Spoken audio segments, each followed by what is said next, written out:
السلام علیکم ورحمۃ اللہ وبرکاتہ۔ میرے دینی بھائیوں، آپ کو رمضان کی بہت بہت مبارکباد ہو۔ 2 عشرے الحمدللہ اللہ نے صحت کے ساتھ جیسے بھی کچھ کی عبادت کے ساتھ گزروا دیے۔ 1 عشرہ باقی ہے، اللہ کرے وہ بھی حفاظت کے ساتھ، امن کے ساتھ، صحت کے ساتھ، باقی عبادات کے ساتھ اللہ کرا دے اور اسے قبول بھی کر دے۔ آمین۔ میں چند باتیں آپ کے سامنے رکھوں گا، کچھ نویدیں کچھ وعیدیں، اس کے بعد انشاءاللہ دعا کرائیں گے۔ رمضان کا جو مطلب ہے وہ جھلسا دینے والی چیز ہے۔ یہ اللہ رب العزت نے مہینہ اس لیے دیا ہے اپنے بندوں کو تاکہ ہم اس مہینے میں اپنے گناہوں کو جھلسا سکیں۔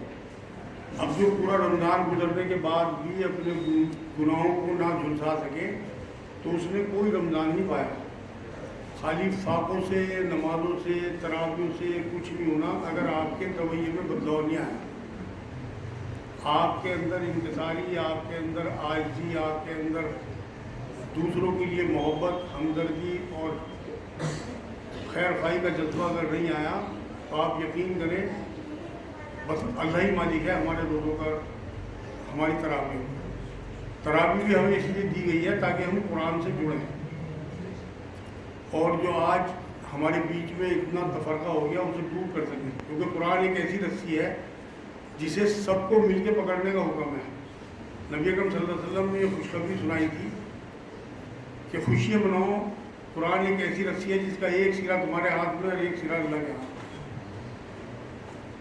اور ہم بے بہرہ ہیں قرآن سے۔ یہ سب سے زیادہ دنیا میں پڑھی جانے والی کتاب ہے، لیکن یہ بھی بد نصیبی ہے کہ سب سے زیادہ نہ سمجھ کے پڑھے جانے والی کتاب ہے۔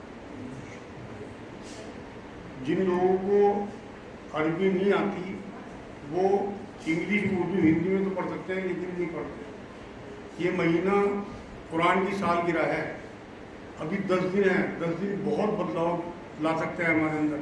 ہم یہاں سے طے کر کے اٹھیں کہ ہم نے اس رمضان میں انشاءاللہ قرآن سے جڑ جانا ہے، کیونکہ جو چیز بھی قرآن سے جڑ گئی آپ اٹھا کے دیکھ لیں وہ محترم ہو گئی۔ نبی اکرم صلی اللہ علیہ وسلم کی ذات مبارک ہو، عرب کا ایریا ہو، وہ غار ہو جہاں قرآن اترنا شروع ہوا، مکہ مدینہ ہو، یہ مہینہ ہو رمضان کا، اسے بھی اسی کی وجہ سے فضیلت ملی ہوئی ہے، آخری عشرہ ہو یا لیلۃ القدر ہو، ہر چیز کو اللہ نے محترم کر دیا جو قرآن سے جڑ گئی۔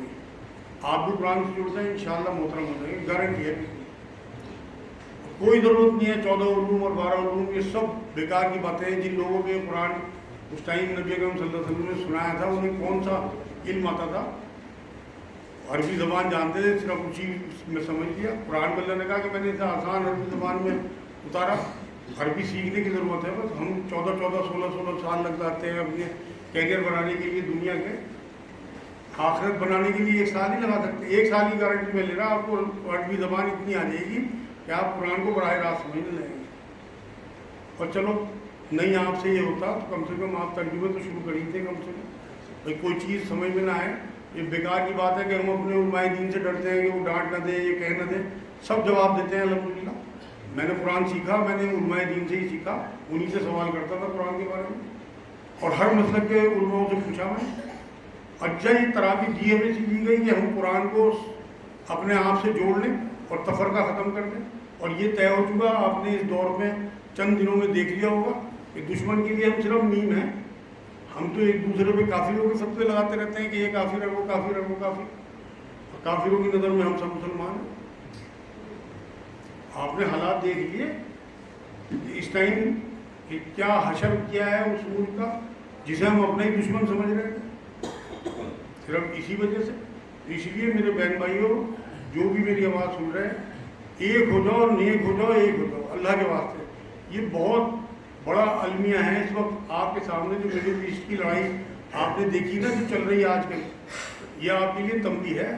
سورہ سجدہ میں اللہ نے یہ بات کہی ہے کہ میں بڑے عذاب سے پہلے چھوٹے عذاب بھیجتا ہوں، اور سورہ توبہ میں تو یہاں کہا کہ میں سال میں 1-2 بار تمہارے اوپر مصیبت اسی لیے بھیجتا ہوں تاکہ تم پلٹو۔ اگر ہم اب بھی نہ پلٹے نا اس لڑائی سے تو ہمارا کچھ نہیں ہو سکتا، ابھی کچھ نہیں بگڑا۔ آپ قرآن سے جڑ جاؤ صرف. قرآن جو ہے وہ اللہ کی صفت ہے, کلام ہے اللہ کا. آپ قرآن سے جڑنے کا مطلب یہ ہے کہ آپ اللہ سے جڑ گئے. اگر ہم قرآن سے نہیں جڑتے اور اسی طرح سے بے بہرا رہتے ہیں جو آج ہمارے حالات ہیں, تو آپ یقین کریں پتہ نہیں کیسے حالات آنے والے ہیں. مطلب ایسی ایسی سازشیں ہیں آپ سوچ نہیں سکتے. اور قرآن میں اللہ نے کہا کہ مجھ سے مانگو میں تمہیں دوں گا. سورہ بقرہ میں بھی کہا, اور شارک سے زیادہ قریب بتایا سورہ قاف میں اپنے آپ کو کہ میں تمہاری شارک سے بھی زیادہ قریب ہوں. جو اتنا قریب ہو وہ ہماری ہر بات کو جانتا ہوگا. ہم تنہائی میں گناہ کرتے ہیں, کیسی کیسی موبائل میں چیزیں دیکھتے ہیں, اس ٹائم ہمیں احساس نہیں ہوتا کہ اللہ یہاں ہے, ہمیں دیکھ رہا ہے. اور اگر احساس نہیں ہے نا کہ اللہ یہاں نہیں ہے, وہ ہمیں نہیں دیکھ رہا, تو ہمارا ایمان مکمل نہیں ہے. کیونکہ اگر آپ کو یہ احساس ہے نا کہ اللہ ہمارے دل کے وسوسوں کو بھی جانتا ہے, ہمارے خیالات کو, ہماری دیکھنے کو, ہمارے سننے کو, ہمارے بولنے کو, ہمارے چلنے کو, ہر چیز ہر ایکٹیویٹی پہ ہماری اس کی نظر ہے, تو آپ گناہ نہیں کر سکتے. جو تنہائی کا تقوی اختیار کرتے ہیں نا ان کے اندر سب سے پہلے یہی بات آتی ہے کہ انہیں لگتا ہے کہ اللہ مجھے دیکھ رہا ہے. اور اب تو بہت آسان ہو گیا سمجھنا, جگہ جگہ سی سی ٹی وی کیمرے لگ گئے. اب ان کیمروں کا سب سے بڑا ہماری سوچ میں آ جانا چاہیے کہ جب یہ چھوٹے چھوٹے کیمرے ہماری ایک ایک ایکٹیویٹی کو ریکارڈ کر رہے ہیں, تو اللہ کا جو سپر کیمرہ ہے وہ ہماری ان کن چیزوں کو ریکارڈ نہیں کر رہا. اس لیے ابھی بھی موقع ہے کہ آپ اپنی تنہائیوں کو پاک کریں اور اللہ سے دعا کریں. اور تنہائیوں کو پاک کرنا ہو یا اپنے ایمان کو درست کرنا ہو, دیکھو قرآن میں اللہ نے کہا سورہ حجرات میں کہ اے نبی ان بدوؤں سے کہہ دے کہ یہ ابھی اسلام لائے ہیں, ایمان تو ان کے دلوں میں ابھی مطلب راسخ ہی نہیں ہوا. مطلب ایمان اور اسلام دونوں الگ الگ چیزیں ہیں. میرے استاد ڈاکٹر اسرار احمد صاحب یہ کہتے تھے کہ مسلمان کے لیے 5 ارکان ہیں لیکن مومن کے لیے 7 ارکان ہیں. ایک 5 ارکان سے پہلے شروعات ہوگی. اسلام کے لیے تو آپ کلمہ, نماز, روزہ, حج, زکوٰۃ, لیکن ایمان کے لیے کلمے سے پہلے آپ کو اخلاص چاہیے. مطلب آپ جو کلمہ پڑھیں وہ صدقہ دل سے پڑھیں. آپ کا دل اگر کلمہ پڑھتا ہے تب آپ کی زبان جو کلمہ پڑھ رہی ہے اس کا فائدہ ہے. اور ایک سب سے آخری میں کہ اللہ کی راہ میں جان دینے کا جذبہ آپ کے دل میں ہونا. یہ 7 ارکان ہیں ایمان کے. اور اس کے لیے سب سے ضروری اخلاص ہے. آپ اور میں اپنے آپ کو چیک کریں کہ ہم کتنے مخلص ہیں, اللہ کے ساتھ کتنے مخلص ہیں, اس کے رسول کے ساتھ کتنے مخلص ہیں, اس کے دین کے لیے کتنے مخلص ہیں, اس کی کتاب کے لیے کتنے مخلص ہیں, اپنے ماں باپ کے لیے, اپنے استادوں کے لیے, اپنے بہن بھائیوں کے لیے, اپنے خاندان کے لیے, اپنے ننیال کے لیے, اپنی اولاد کے لیے ہم کتنے مخلص ہیں. اگر ہمارے اندر اخلاص آ گیا تو آپ یقین کریں ایمان ہمارا بالکل ٹرانسپیرنٹ سب کو نظر آنے لگے. ہم اندر آج اپنے منافقت چھپاتے ہیں کیونکہ ہم جس معاشرے میں رہ رہے ہیں اس میں دکھاوا ہے. آپ دیکھ لیں کسی غریب کی میت میں کتنے لوگ ہوتے ہیں, کسی امیر کی میت میں کتنے لوگ ہوتے ہیں. اس سے آپ کو اندازہ ہو جائے کہ ہم کتنے منافق ہیں, کتنے مخلص ہیں. سارا دکھاوے کا معاملہ ہے. آج اپنی نمازوں پہ ہم غور کریں کہ ہم کتنی نمازیں اللہ کے لیے پڑھ رہے ہیں, کتنی معاشرے کے لیے پڑھ رہے ہیں, کتنی عادتاً پڑھ رہے ہیں, کتنی ہمارے خاندانی رواج چلا آ رہا نماز کا اس لیے پڑھ رہے ہیں. تو اگر آپ اپنے اندر اخلاص یعنی ایک یہ چیز ہے جو پاک کر دیتی ہے. اخلاص جو ہے خالص سے بنا, خالص. آپ اپنے لیے دودھ بھی خالص, دہی بھی, گھی بھی, سب کچھ خالص دودھ سے پھرتے ہو, تو اللہ میں تو خالص ایمان چاہیے آپ کا. بھائی آپ یہ دیکھیں اگر آپ کے اندر خالص ایمان نہیں ہے, یہاں تو آپ کا میونسپلٹی پہ نام لکھا ہوا ہے مسلمانوں میں, اللہ کی رجسٹر میں تھوڑی لکھا جائے گا. ایمان تو جب ایمان ہے جب اللہ ایکسیپٹ کر لے کہ ہاں ایمان ہے. نوٹ تو جب نوٹ ہے نا, بینک والے کہتے ہیں کہ ہاں یہ نوٹ ہے. اگر وہ کہتے ہیں نقلی نوٹ ہے, رسی کا ٹکڑا ہے, تو اگر اللہ کے پاس آپ ایمان لے کے جائیں یہ والا اور اللہ کہتے ہیں کہ مجھے تو منظور نہیں, یہ تو ایمان ہی نہیں ہو, تو رسی کا ٹکڑا ہو گیا آپ کے لیے بالکل.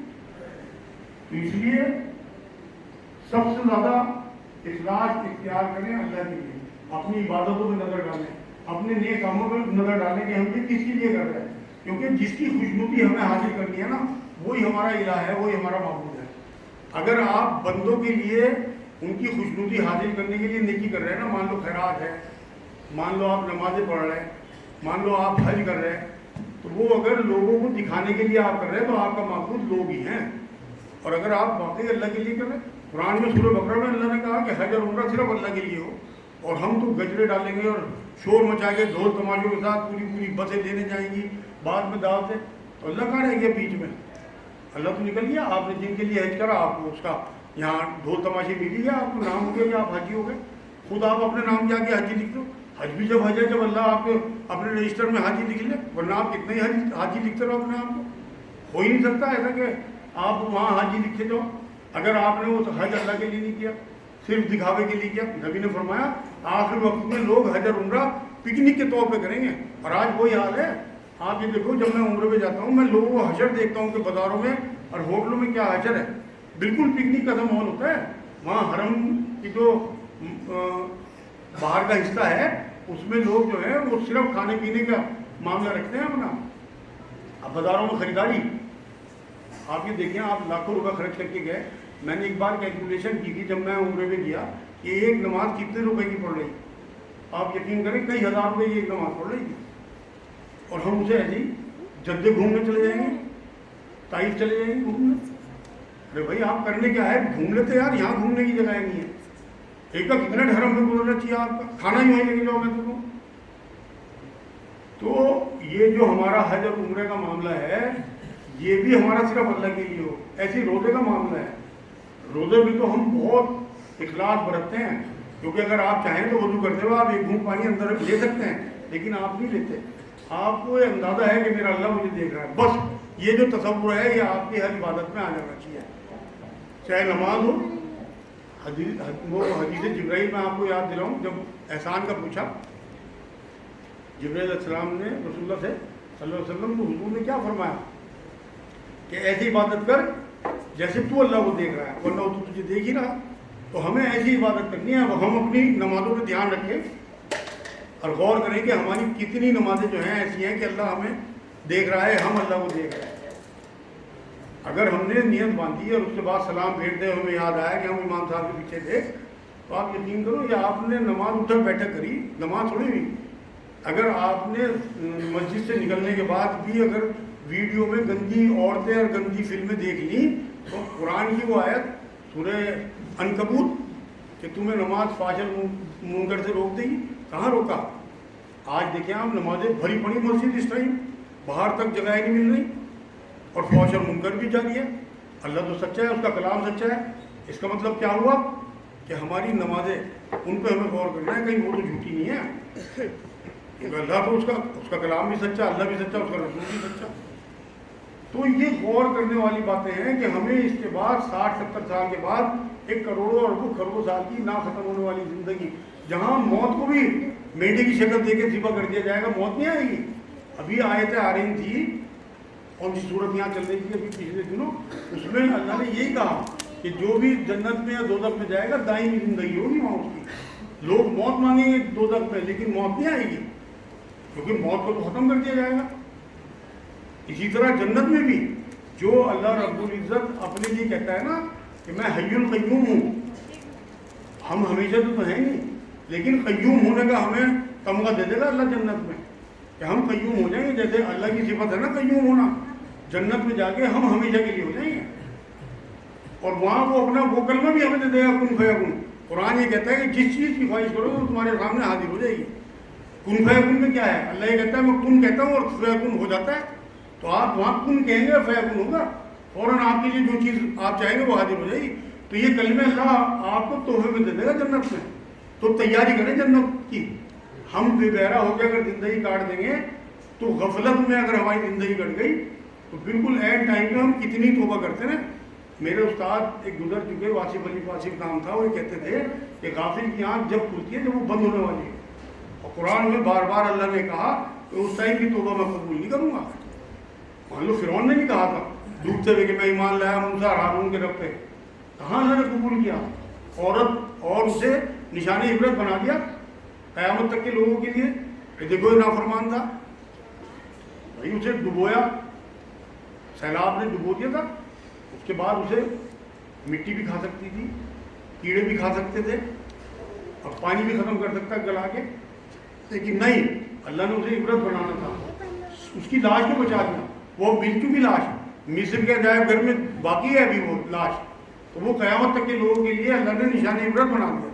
تو ہمیں یہ سمجھنا چاہیے کہ پچھلی قوموں پہ جو بھی آفتیں آئیں وہ سب اللہ نے قرآن میں ہمیں بتا دیا، نبی اکرم صلی اللہ علیہ وسلم کے ذریعے وہ ہمارے لیے ہیں کہ تم نے اگر یہ نافرمانی ہے، یہ منمانی ہے اور یہ اپنی شریعت میں اپنی دخل اندازی کی تو تمہارا حشر وہی کروں گا جو پچھلی قوموں کو۔ اللہ انصاف والا ہے، ایسا نہیں ہے کہ بنی اسرائیل کو سزا دے دے اور امت محمدی کو چھوڑ دے، ممکن نہیں ہے۔ ہمارے ہاں جھنجھنا ہے شفاعت کا، آپ یقین کریں آیت الکرسی اگر آپ ترجمہ پڑھ لیں نا تو آپ کو اندازہ ہو جائے گا۔ اللہ نے یہ کہا کہ کوئی میرے اذن کے بغیر شفاعت بھی نہیں کر سکتا، کسی چوں بھی نہیں کر سکتا کوئی، اور جتنے بھی نبی ہیں وہ اللہ کے نمائندے ہوتے ہیں، کوئی بھی ہو، ہمارے نبی اکرم صلی اللہ علیہ وسلم ہو یا پچھلے انبیاء ہوں، وہ کسی بھی قیمت پہ اللہ کی مخالفت تھوڑی کر سکتے ہیں کہ اللہ کے خلاف جا کے زانیوں کی، شرابیوں کی، اپنی بیویوں کو مارنے والوں کی، اپنی ماں کو گالیاں دینے والوں کی، یا سٹے بازوں کی، یا قاتلوں کی، ان کی شفاعت تھوڑی کر دیں گے۔ شفاعت کسی کریں گے جن سے ہلکے پھلکے گناہ ہو جائیں گے، اللہ کی اجازت سے ان کی شفاعت کرتے ہیں۔ اگر وہ اس طرح سے زانیوں کی اور شرابیوں کی شفاعت کرنے لگے تو پھر تو غیر مسلم بھی کھڑے ہو جائیں گے کہ جی ہم بھی یہی کام کرتے ہیں جو یہ کر رہے ہیں، پھر ہمیں پکڑ کیوں؟ صرف زبانی کلمہ پڑھنے کی وجہ سے۔ اس لیے کلمے سے پہلے اپنے اندر اخلاص پیدا کر لیں، اسے چیک کر لیں کہ ہم کلمہ زبانی تو نہیں پڑھ رہے، صرف قلب سے بھی ہمارا کلمہ ہے نہیں ہے، اندر سے بھی ہم مان رہے نہیں مان رہے کہ اللہ ایک ہے، اندر سے بھی مان رہے نہیں مان رہے کہ اللہ کے رسول صلی اللہ علیہ وسلم کی شریعت جو ہے اس پہ ہمیں چلنا ہے، اسی پہ ہمیں زندگی گزارنی ہے۔ اور اگر نہیں مان رہے تو آپ یقین کریں ایمان ہمارا بہت ضعیف ہے، اللہ اپنی شان سے قبول کر لے اور معاف کر دے، لیکن چانس بہت کم ہے۔ گھبرانے کی کوئی بات نہیں ہے، آپ اپنے اوپر غور و فکر کریں گے، توبہ کر کے جب پلٹیں گے نا تو اللہ نے قرآن میں بہت پر امید آیت ہے، قرآن کی سورہ زمر آیت 53، اے نبی میرے ان بندوں سے کہہ دے جو اپنے اوپر بہت بڑے بڑے ظلم کر بیٹھے کہ وہ میری رحمت سے نا امید نہ ہو۔ تو یہ نہیں اٹھا لیا بچوں کو، بیٹے آپ بیٹھ جائیں، میں بہت معاف کرنے والا ہوں۔ تو میں نے اب تک تو آپ کو وہی سنائی تھی، کچھ نویدہ آپ کو سنا دوں میں نبی اکرم صلی اللہ علیہ وسلم کے ذریعے اور قرآن کے ذریعے جو ہمیں ملی ہے، کہ یہ بہت بڑی خوشخبری کی آیت ہے کہ اللہ نے کہا کہ میں بہت معاف کرنے والا ہوں۔ آپ دل سے توبہ کر کے پڑھ لیں، قرآن سے جڑنا شروع کر دیں، اللہ کی طرف سے آپ کو انشاءاللہ تعالیٰ معافی ملے گی۔